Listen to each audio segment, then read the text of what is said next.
దోశ, నాటుకోడి ఇగురు, రాగి సంగటి, కోడి కూర, వడ ఇంకా నాటుకోడి ఇగురు.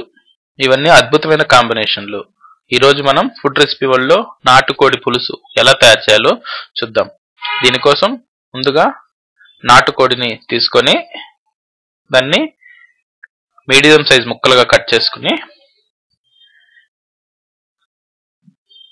దాన్ని ఒక కుక్కర్లో వేసి నాటుకోడి బాగా ఉడికేదాకా ఉడికించుకోవాలి. 4 నుంచి 5 విజిల్స్ వచ్చేదాకా ఉడికించుకోవాలి. దీనికి ఈ నాటుకోడి ముక్కల్ని కుక్కర్లో వేసి దానికి కావాల్సిన పసుపు ఇంకా కారం ఇంకా ఉప్పు, 2 స్పూన్ల నూనె ఇంకా చికెన్ ఉడికే దానికోసం వాటర్ కూడా పోసుకొని దాన్ని లిడ్ పెట్టుకొని 4 నుంచి 5 విజిల్స్ వచ్చేంత వరకు దీన్ని ఉడికించుకోవాలి. లేదా చికెన్ బాగా ఉడికింది అనేదాకా దాన్ని ఉడికించుకోవాలి. దీన్ని కుక్కర్లో పెట్టాము, అది ఉడుకుతుంది.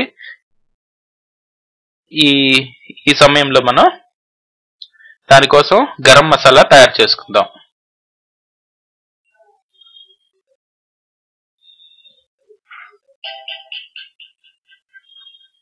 ఎండు కొబ్బరి, గసగసాలు వేసి గరం మసాలాని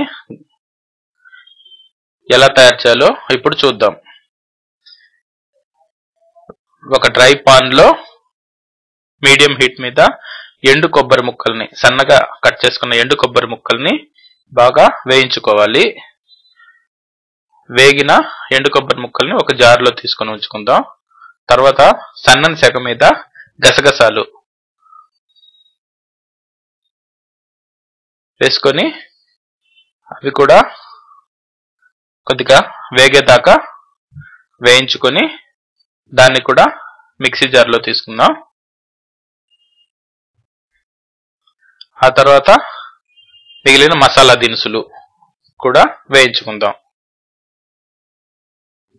ఈ మసాలా దినుసులన్నీ బాగా వేయించుకున్న తర్వాత గ్రైండ్ చేసుకుంటే గరం మసాలా మంచి టేస్ట్గా వస్తుంది. మన కోడి కూర చాలా రుచిగా ఉంటుంది.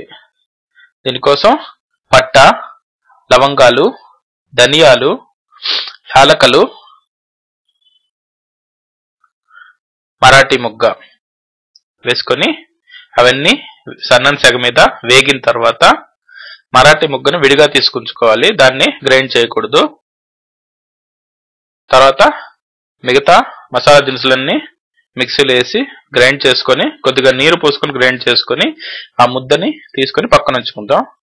తర్వాత పాన్లో 2 లేదా 3 స్పూన్ల ఆయిల్ వేసి అందులో ఆవాలు, జీలకర్ర ఇంకా కరివేపాకు వేసి అవి చిటపటలాడాక అందులో సన్నగా తరిగిన ఉల్లిపాయ ముక్కలు, 2 మీడియం సైజు ఉల్లిపాయలను తీసుకుని ముక్కలుగా చేసుకున్నాను, వేసుకొని ఉల్లిపాయలు కొద్దిగా వేగాక అందులో నిలువుగా కట్ చేసుకున్న పచ్చిమిరపకాయలు. ఈ నాటుకోడి పులుసుని బాగా స్పైసీగా చేస్తున్నాము, అందుకని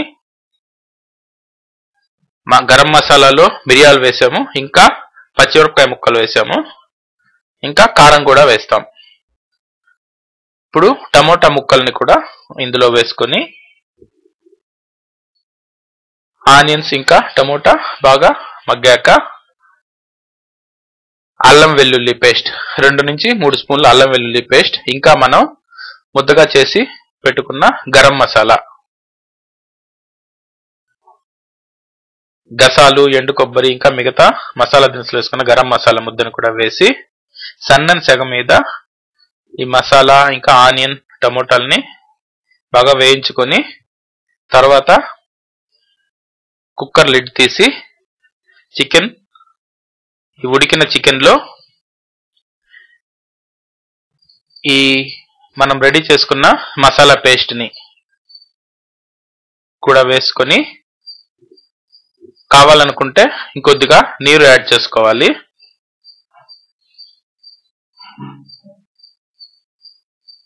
తర్వాత దీన్ని మీడియం హీట్ మీద మరో 10 నుంచి 15 నిమిషాల సేపు ఉడికించుకోవాలి.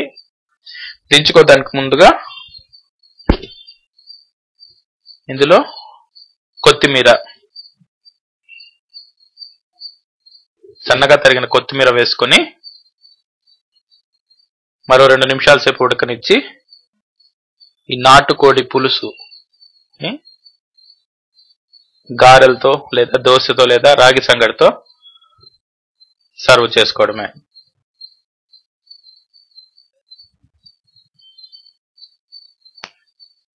Food recipe world channel subscribe చేసుకోవడం మర్చిపోవద్దు.